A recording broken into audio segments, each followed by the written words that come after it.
Welcome back to Behind the Mask. Today I'm here with... Name's Seiji Cosplay on Instagram and on TikTok. Nice. So, this is my first time actually meeting you. Let me just formally. Pleasure. It's good to meet you. Seiji was introduced to me by another cosplayer that I actually know of. And, you know, although I don't know him, I'm still very interested in his story. I got to look at his profile a little bit, see some things about him, and I'm going to kind of dig into it all.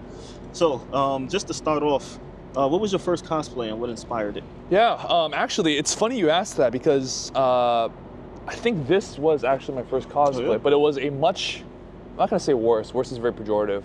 But from where I am right now, it was of a much less quality. I didn't have the makeup. I didn't know how to do makeup at the time. This is like, wow. At this point, it would have been about 9 years ago. I went to Anime USA in DC. It was at the Omni Shoreham at the time. It's at a different hotel now, but I wore Edgeworth because I was a big fan of the Ace Attorney series, and my professor in college, I was in college at the time, his daughter, who was like 12 or 13, wanted to go to the convention, but he couldn't because he was teaching. Yeah. So he asked me to go along with her. I was like, sure. So I bought a cosplay off of like eBay or something, an unstyled wig, ill-fitting suit, just went, and I went. Nice. It was a good time. I enjoyed it. My first convention, my first cosplay. I thought that I was like super cool, you know, because it was this character that I like really liked in this video game. Now looking back, I'm like, man, that cosplay from my standards now sucked. Yeah. Right. But it was my first time. It was nice being in a room with a bunch of people who, you know, knew my interests, had like my interests. I could share experiences, and yeah, it really made me fall in love with conventions. I stopped going for a while because of, you know, school and life and money and, you know, all that. But picked it up again about 2.5 years ago, and I haven't looked back. Nice. So now you said that was the also the first convention that you went to. That was my next question. So yeah. You said that was in what year was that? 2012, 2013, something like that. Okay. Yeah, I would say 2013. Yeah. So when you said Anime USA, for some reason I was thinking of in Cali. I think that's Yeah, Anime Expo. Yeah. So I was thinking that at first, but it all kind of blends DC, together. It's like Anime Expo, Manga Expo, you know, PAX East. Just kind of, it all sounds the same at some point. So what was that experience for you? Ooh, man. I think that the one thing that stood out to me during that convention wasn't necessarily like the cosplaying or the geek like fandom, even though that obviously was a big part of it. I think the biggest part for me was the host club. Oh, yeah. Anime USA is, at least in the area, is pretty well known for its dedicated host club. And I didn't go at that point, but I remember thinking, man, what a bunch of weirdos. Like, who would role play, who would like dress up as a butler with cat ears and just like go and serve food to people and then give them a menu where you can pay money to like have them slamming up against the wall. You know what I'm saying? Like, who would do that? And now look at me like 10 years later, and I'm applying for one at Otakon. Yeah. You know? Okay. It was an experience full of new things that I never thought existed or could exist ever before. And some of these things took a while for me to get used to.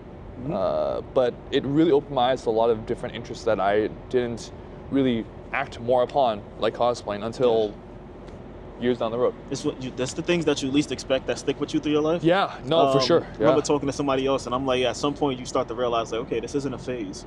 This is I like this. Like, I love doing this actually, and I'm gonna just keep on doing it. 100%. So, I met my cosplay duo. She doesn't cosplay much anymore, unfortunately, but I met her at TwitchCon 2024. 2023, I think. I can't remember. But she invited me to Katsu.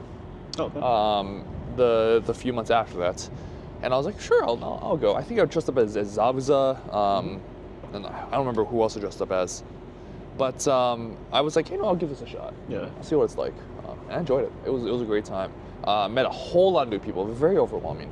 I can imagine. Yeah. Some of these people are still friends of mine. Some aren't. Yeah. But I found my friend group. I found my tribe, as it were.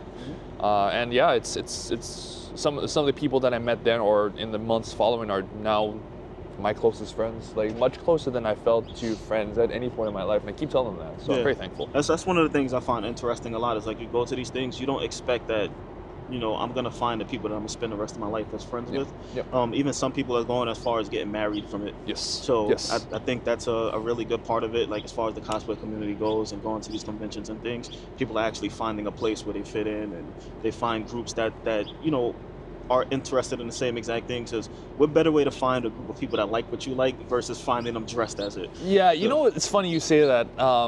I know a lot of people who met each other through cosplay or through anime or through conventions and are in relationships now or are getting married, like you said, and great for them. Mhm. That's not my story. In fact, my story is almost the exact opposite. I met my wife, my now wife. We've been married for six and a half years now, going on 7. I met her in college, and we got married about 3 years after she graduated. Okay. Ish. And she is not into anime or cosplay or anything at all. Like, this is not her scene. I'm in the same boat as you, actually. You know, so you know what Yeah, it's like. mine is like the complete opposite. Exactly. Like, nowhere exactly. near this yes, whatsoever. Yeah, like you go by yourself, you have fun, you enjoy. That's like I'm gonna sit exactly- here with the cats. We live the same life. My boy. So, it's I wouldn't say it's frustrating because that's not the right word. yeah. You definitely want to you want to share things that you enjoy. You want to share things you're passionate about, and I definitely want to have her come to a convention, kind of experience, say hi to meet my friends. But it's just not her scene, you know. Yeah. And You that's don't want to okay. force it. Exactly. Like it's if I was forced into this when I was getting out, I probably wouldn't like it either. You know. Yeah. So like if she does go, great at some point. If she doesn't, you know, it's fine. So be it. Yeah, it's so be it. Like It doesn't it's- stop you from enjoying. Exactly. So now you started probably around 2012, 2013. You said, right? Yeah, that was my first was the cosplay, first but I wouldn't say cosplay. that I started until about 2023. Okay, that's when it 4-ish. really became a thing. Yeah, Okay. yeah. All right. So now with that time passing, what is cosplay to you? Like, what does it mean to you? Yeah, that's a big question. So I was talking with a friend the other day, and I have not a theory, but I have like a heuristic, if you will, that people cosplay for 3 different reasons. One is for income, right? It's a popular thing. You tap into a niche audience, and if you happen to be a conventionally attractive individual, they subscribe to your Instagram, they subscribe to your OnlyFans, to your Fansly, whatever the case may be, for monetization. Great, good for them. Another set of group is people who do it because of their just inherent passion for anime and cosplay, right? They will do it regardless of who's around. They will do it regardless if they have a group or not. They'll go to convention regardless if they have like people to go with. Like they just love it, you know? I'm not in that group either. Yeah. I think the third group is people who do it for the social aspect. They do it because their friends like doing it. They do it because they want to hang out and have a shared interest with their guys or with their gals. They do it because they enjoy just being in an environment where people are of like minds and you can talk about things, cosplay, anime, sure, but other stuff like that's me. I have a group of 5 other guys who, if every time I visit New York or Boston or areas they're in, we're just like, yeah, let's meet up, let's just grab dinner or something. And I'm very thankful for these friendships that I have. And if they weren't in my life at this point, it'd be really, my life would be much different if I didn't have them. Nice. So for me, it's definitely a social, a friend, community-centered aspect, and that's what's important to me. Nice. Okay, yeah. And I do see that a lot where people, again, come into it, they make their friends and things like that. Some people sure are there for like the whole fame and aspect of things. Those are the people that typically get in there. They try it. It doesn't blow up as fast as they want. They probably leave. Yeah. I also think that there are people who do it and they do blow up. Yeah. And they realize that's a very lucrative source of monetization. And I know that they catch a lot of flack for it because they don't do it for the passion. And I get that. I do get that, From where I stand, it's like, it's none of my business. Just let them do what they Yeah, want to do. do the thing. We're all trying to make it in this If it world. makes you happy, go Exactly. for it. I'm And, not, it doesn't bother me. A phase can be called a phase, but sometimes you just jump into different things to find where you're comfortable. Absolutely. Yep. If they jump into it and find it there, then As long as they're not hurting anyone, you man. stop them, right? Yep. As long as they're not, like you just said, as long as they're not hurting anyone. Yep. So now, when you first started, was there anybody that you looked at too, like an inspiration type of person that's like, okay, I'm definitely gonna get onto this. I'm gonna do this. When I was just starting out in cosplay, and I put on my first cosplay and posted a bunch of pictures to Instagram, one of my friends, her name is Elle, she sent me a reel from a cosplayer named Nordy Cos. You might know him. The Kaiba Sounds very cosplayer. familiar, yeah. Kaiba cosplayer. He's actually running the Higuruma Lookalike contest. Oh, yeah? Here. She sent me one of his reels with another cosplayer by the name of Iron Kid 2.0. Okay. The premise of the reel was that there's this whole trend of LA home chefs being like, I'm a private chef in Los Angeles for, you know, the Golden State Warriors or the Knicks or something like that. And here's what I do on a day-to-day basis. You know, just food, chop. So they're parodying this trend. Yeah. Iron Kid 2.0 was like, I'm a private chef for a multi-billionaire CEO, you know, tech corporation, wowza, in LA. And he's like, here's what I do, here's my ingredients, blah, blah, blah, blah. And everyone's thinking that it's like one of those traditional, you know, here's what I do a day in the chef, but it's actually Kaiba coming in. Oh, yeah. And Kaiba starts yelling at his private chef and just going off. And this thing's sitting at like 1.2 million views at the time. So very, very viral, very viral. It's probably one of his most popular, maybe not his most, but one of his most popular Kaiba reels to date. So I'm sitting there thinking like, man, it'd be really cool to like meet these guys, you know? Yeah. Just to like hang out with these guys. And actually, fast forward, preview, they're now two of my closest friends. Yeah. Nice. Nordy and Tayson are two of my best friends. They're two of the people in that core friend group that I was talking about. But I see Nordy at, what was it? It was Anime NYC. Okay. In 2024. And he he tells the story a lot because he thinks it's funny. I find it embarrassing as all get out. But it was probably like the Saturday or Sunday of Anime NYC, and things are just wrapping up for the day. And there's this landing where everyone takes pictures of cosplayers. People, you know, cosplayers go, they stand, and when they look good, they just kind of arf on people like, hey, can I take a picture? Great. He was standing there with his partner, who was in Mokuba, and I don't know what possessed me because this is not me, but I was. It's embarrassing telling this story from my perspective. I just went up to him and I was like, hey man. He was like, hey bro. I was like, collab? And he's like, yeah, sure. From his perspective, he thought he knew who I was, but he just forgot my name. Yeah. He thought he was the one that screwed up. Because he's like, oh, I clearly know this guy, but I just can't remember who he is, so obviously I'm going to say yes.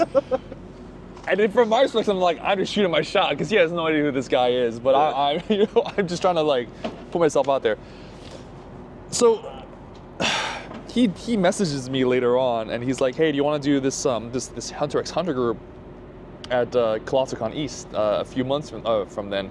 Our Leorio just dropped out, Jeff Zhang. Yeah. And I'm like, yeah, sure, man, that sounds great.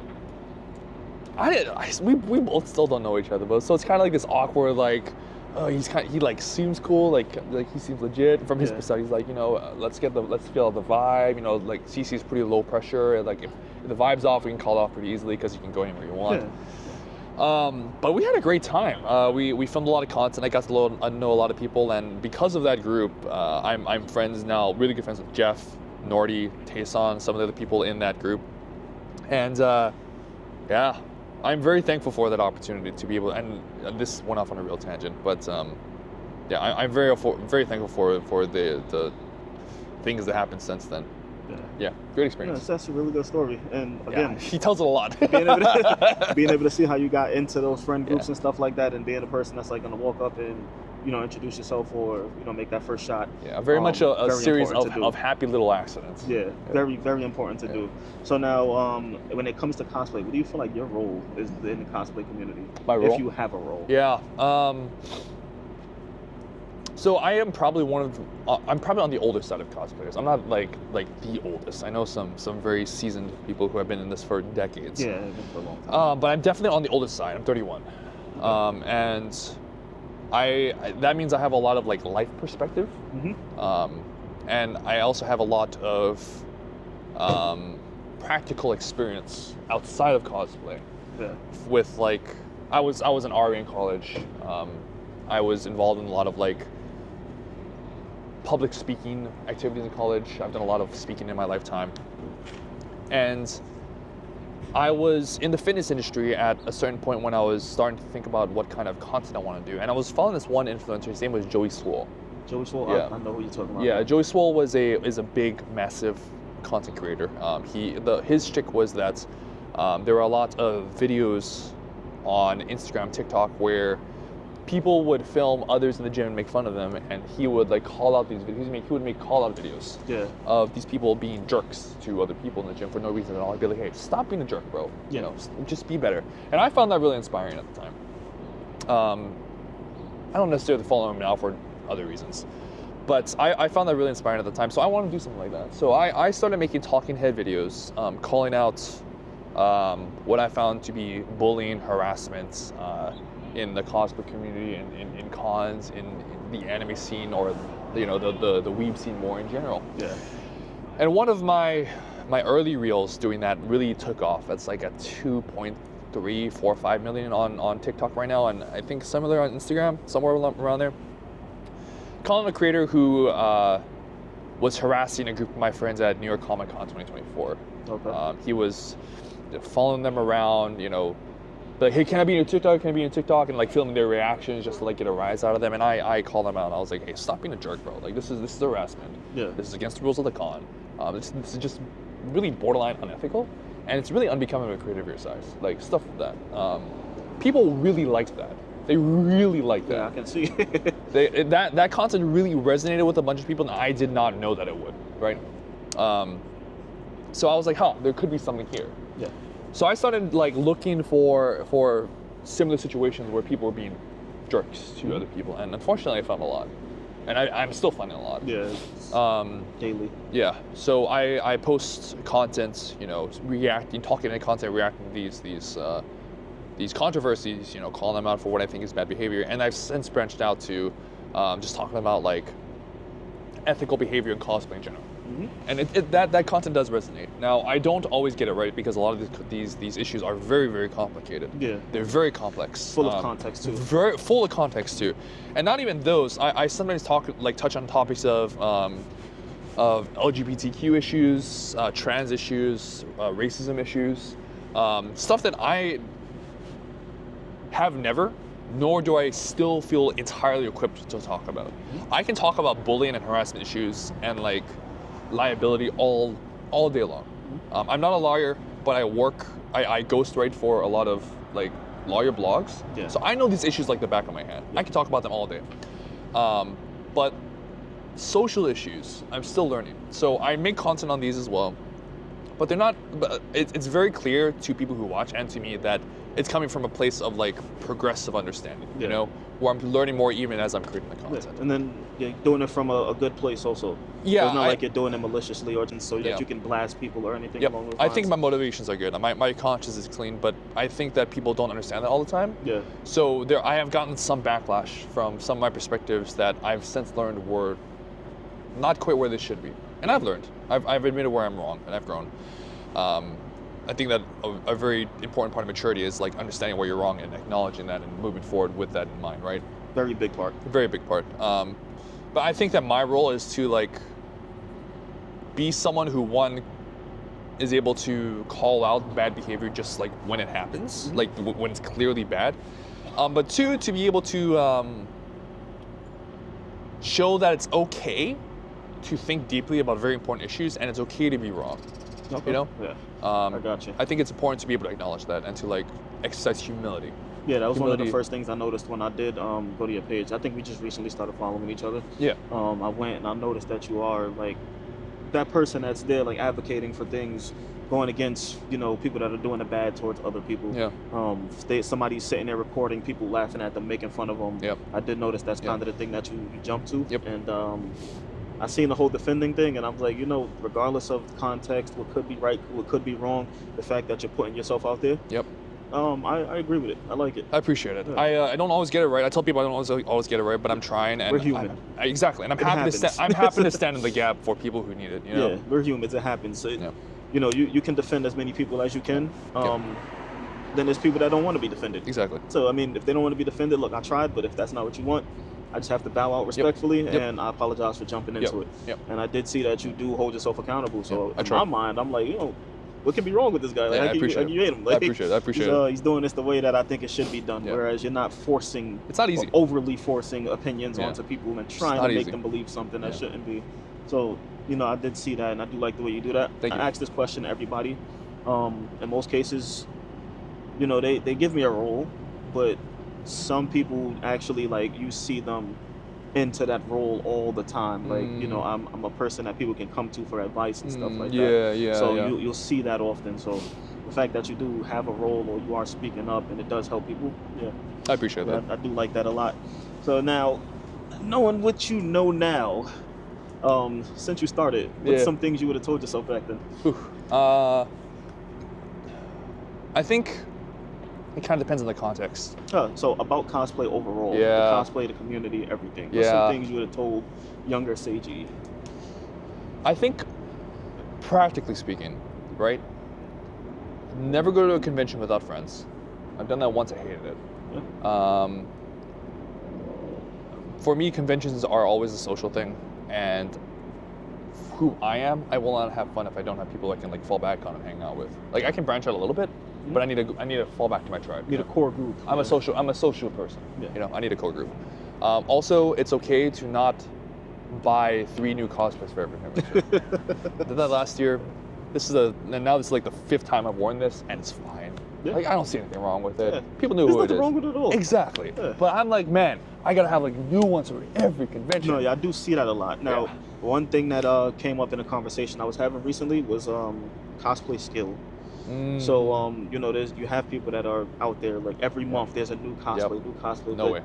I put a note up about 2 weeks ago, like, what's the cosplay that you've mastered? And when I say mastered, I mean you have the look down, you have the character's actions. Yeah. You can convince somebody that you are this person. Yeah. What's that character? And you know, only a couple of people responded because I wanted people to start to think like there are some characters out there that are difficult. When you look at some of the JoJo characters, for example, even Dio, like leaning back and stuff like that. Like you know, you dress as Dio, but you have to be able to Do that. Or let's talk Bayonetta, where it's like most of her poses are like crazy. You got to have a leg in the air and leaning back on the other one, and it's kind of crazy. So it's hard. Yeah, it's hard. So that was kind of something that I was having a conversation about, and I don't think it's spoken about enough. I also don't feel like it's my place to talk about it. Yeah, I mean, same. I'm a photographer. Yeah, I'm not the person actually cosplaying. No, yeah. I can't really talk to cosplay skill too much because I don't know the first thing about cosplay. Sure. I've actually been learning a lot since I started this. Like, I thought everything was bought. I thought everything was 3D printed. I'm finding out about EVA foam. I'm finding out there's a painting aspect, a weathering aspect. There's Mayron, like paint sticks and stuff. I'm learning so much from doing these and talking to people. So I think that's a conversation that I'm not the person to spearhead, but I think it's a conversation that should happen. I agree. Whereas cosplay skill does come up. Yeah, I think a skill is a very underrated aspect. There's definitely a balance where and it's important because at the beginning of this conversation, I said for me, my cosplay back in 2013 was worse. But that's a very pejorative, subjective term. Like, and I think it's important to recognize that when you use terms like better or worse, bad or good, on Twitter, a lot of people are like, man, this cosplay that I saw was objectively horrible. And I'm sitting here thinking like, there's no such thing. You know, there's no such thing as objectively horrible because cosplay is so individualistic and subjective. People look different, people act different, people like different things, people wear them differently, people have different body types. Everything is subjective. Yeah, and you also have to start somewhere. Yeah, and like sure, if you're competing, there has to be some sort of objective standard by which to evaluate. Yeah. Usually, it's creativity, right? Usually, it's creativity. But it's aside from that, there's no, in my opinion, there's no way to say this is objectively good, objectively bad, and remove kind of the human element out of it, because that just defeats the whole point of cosplay, where it's an expression. It's inherently personal. I agree. So I agree. There's this skill is very important, but it is always an individual journey. So we can't kind of devaluate the element of improvement in skill, you know, because improvement itself is a skill. Yeah. Definitely is. Yeah. And I've seen that happen a lot of times. I've seen people that I've been watching over 5 years, over that span of time, they just get better. This is getting better and better. And better. Yeah. And on top of that, not even just the cosplay. It's like I see them and it's like, okay, hey look, I learned something new. Yeah. And it's like, okay, so what did you learn? Let me see. And then they start showing me things. Or before, you know, this cosplay didn't have LED lights. Now it has LED lights. Or something along those lines. So I think the whole improvement on the scale and the building and everything, as I watch it go year by year, I love to see that. Yeah, I never have done my lip makeup ever. I didn't think that was an actual thing. Yeah. But then I learned if you take your foundation, your base shade, and you start patting your lips, and you like line it with a pencil on the outside to like draw out what you want your lips to look like, and then you use like some sort of colored balm. You can actually make your lips look different for each character. I didn't even think that was I didn't possible. even know that. Yeah, exactly. I learned this like 4 weeks ago. I'm just like, this is something I didn't even know. interesting. Yeah. So I guess it's also who you surround yourself with. Like, gotta have friends. Yep. Yeah, Gotta have always friends. good to have Gotta have friends. So now, what is your favorite convention to go to? Oh my God. There's 3 that I will name off the top. The first is PAX East, which is it's a convention in Boston. It's a gaming convention. It's not necessarily cosplay, but it happened about 2 weeks ago. It is very much an industry event. Yeah. And cosplayers are like 1 out of 20. Yeah. I noticed that. Yeah, but it is great. It's a lot of fun. The people, the number of games you can play, the number of the things there are to do, unparalleled in my opinion. So if you ask me what to do, like what convention to go to like have just a bunch of stuff to do, PAX East is always my answer. Colossal Con East for me is like definitely up in the top 3. Is that the one in the water park? Yes. Yeah. Okay. And it's kind of self-explanatory. That's the one in the water They park. overpour their drinks. There's a night water park. It's huge. People are just like hanging out of rooms, talking. Cosplay is obviously a thing, but it's very much more focused on just like people in the community partying. I love it's a chill vibe. Very chill vibe. And then my third would probably be MagFest. Oh, I need to go. Yes, it is. Keep It hearing is a about it. traditional anime cosplay convention of the 3. That's like the only traditional cosplay convention I would say. But it's one of those conventions where you're never at a loss of stuff to do. I think it hasn't, at least in the past, felt like you're there to like network or work or like make connections. Yeah. It's not a business convention. It's very much a play convention. I've heard that before. There's I've a heard it's 24 very game heavy yes, too. there's a 24-hour arcade. Yeah. There's music all nights, all day, all nights. People are having a great time. They have been limiting the number of people in the convention center now so that it's not overcrowded, which is great. Yeah, it's probably my most fun traditional anime convention I've been to. Nice. So now you gave me your top 3 conventions. What are your top 3 cosplays that you have yourself? Oh, it's a good question because I have 2 that pop to the top of my head, and I don't know if I have a instantly. third. Yeah. Don't know if I have a third. This is number 1 of them. That's number 1. Yes. Edgeworth, the Ace Attorney series is one of the few series that I've played every iteration of, and I've enjoyed, and I constantly ask people to play. It's one of the few. That's right. I've been a fan of the series for more than a decade now. Ever since the first one came out to now where, there's spin-offs on spin-offs on spin-offs. Yeah, and they're still very good. There are a lot of them. Yeah. So I very highly enjoy the series, and I started doing Phoenix Wright, the main character, and then my friend Nori started doing Phoenix, so I switched to Edgeworth, and I think I feel more comfortable in Edgeworth. So this is definitely one of them.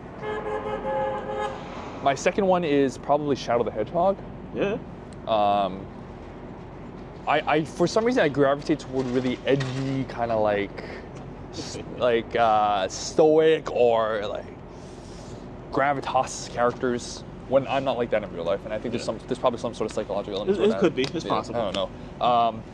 But I think Shadow is the first cosplay where he's a hedgehog. Yeah. How are you supposed to cosplay a hedgehog accurately, right? So everyone iterates on him. They have their own interpretation of him, and I have my own interpretation of him. I have like a fishnet leather jacket. I have a stylized wig. I've got like nails. I've got like nice red, black, white Nikes.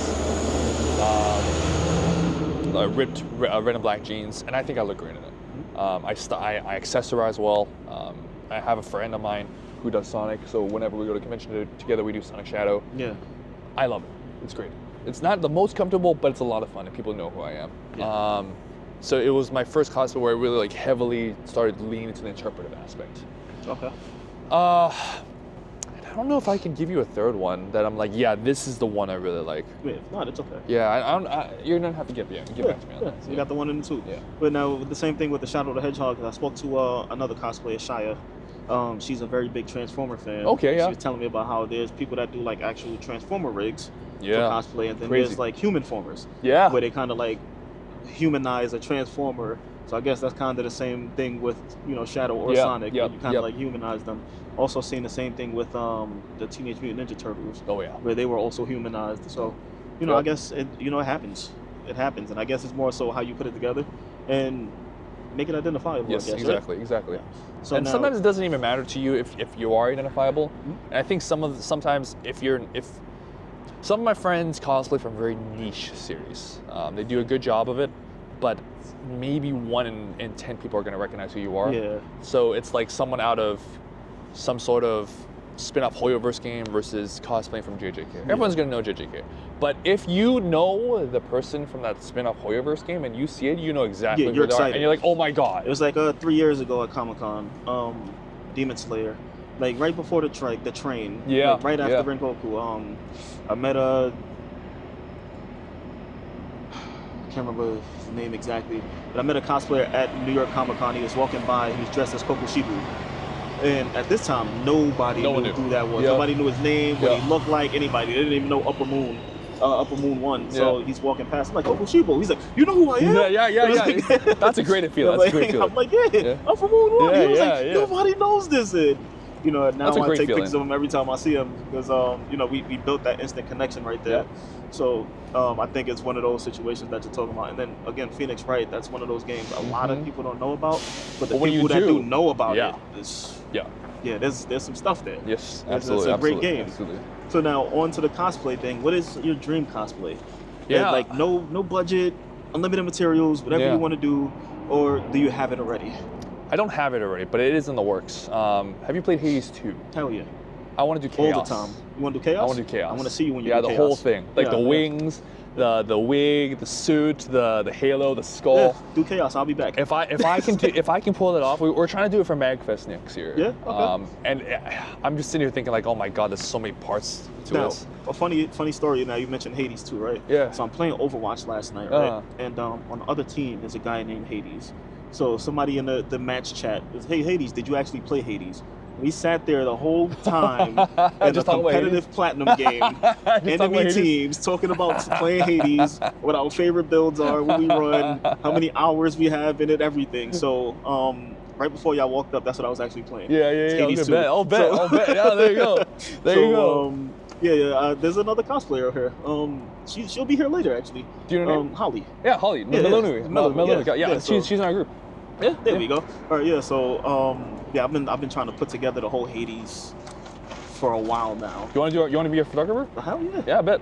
I already said it. I said it already. My boy.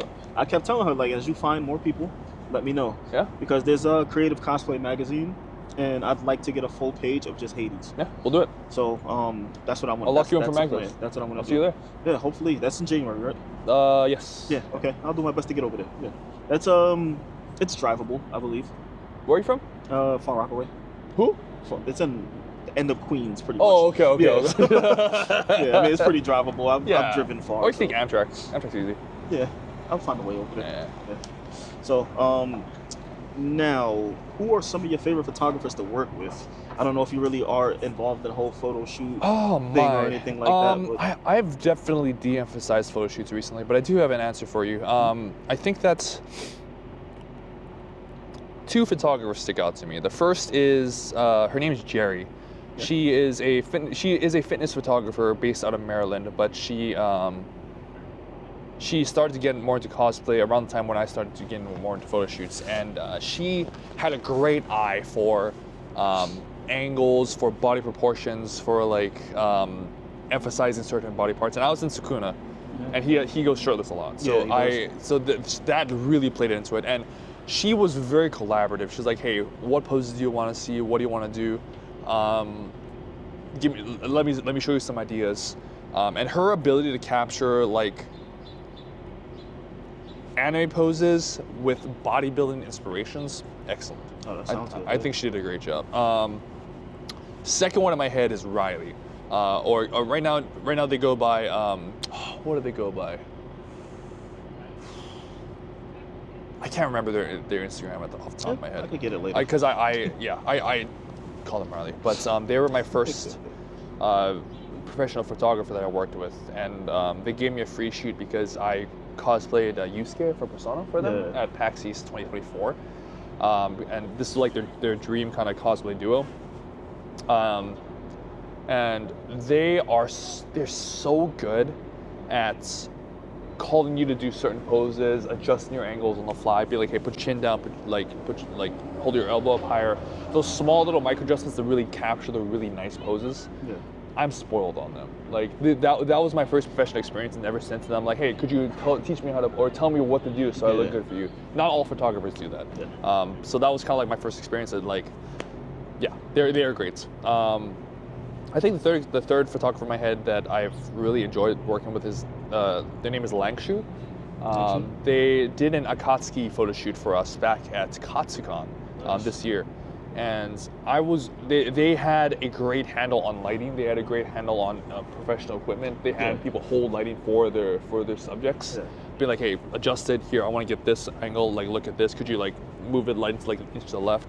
And the way that they manipulated their lighting sources, their camera angles, really brought out the vibrancy in their photos, and really with the environment that they chose, with the lighting outside, with the lighting that they used, the photos came out amazingly. So nice. Great experiences. Love lighting. Yes, I'm a very big fan of that. Lighting's great. I'm a very, very big fan of that. Yes. So, I think that's not something I'm going to talk about because everybody probably tired of hearing me talk about how much I love lighting. So, it's very important. Yeah. But it does make the pictures way better for me personally, so I'm going to always go with that. So now, my final question for you, if you could give cosplay advice to somebody who's just now starting out, first con is this year. Yeah. What would that advice be? Yeah, I think the first advice I would give them is that perfection is wildly overrated. I think a lot of cosplayers look at social media and like all these cosplayers that they follow, and they're like, man, I wanna replicate that. I wanna look like them. But I think what gets lost a lot of the time is that those cosplayers that you see on social media, they did not get there overnight, right? This is literal years in the making. It's been a while. And they have a team working with them, right? They have people doing their makeup, they have people working their wigs, they have people like creating their outfits. And this is not a one-man band. Yeah. People starting out, this is a one-man band with days of experience behind them. So when you compare yourself to these cosplayers, I think it's very easy to get overwhelmed very easily because you're not, your makeup doesn't look like them, your body proportions don't look like theirs, exactly. the outfit isn't high quality as theirs, and it can get very discouraging if you're constantly comparing yourself to these people that you follow. And it's fine to like respect or like admire, but comparison is the thief of joy. Yeah, that's what was in my mind the entire time. So I think it's very important for new cosplayers to realize that it is okay to not have, the top quality wig, or not even to wear a wig at all. Yeah. It is not important to have like the top tier outfit quality from whatever Doki Doki whatever. Literature. I don't know what the site is called, bro. I don't remember it, bro. I'm gonna be so honest with you. But I think it is important to remember that the priority is that you have a good time and feel good about yourself. Because if you don't have a good time, you don't feel good about yourself, what's the point? Yeah. There's no point. Yeah. This is ultimately about having fun. I like that message. That's exactly what it's about. So, with that, is there any final words you'd like to give?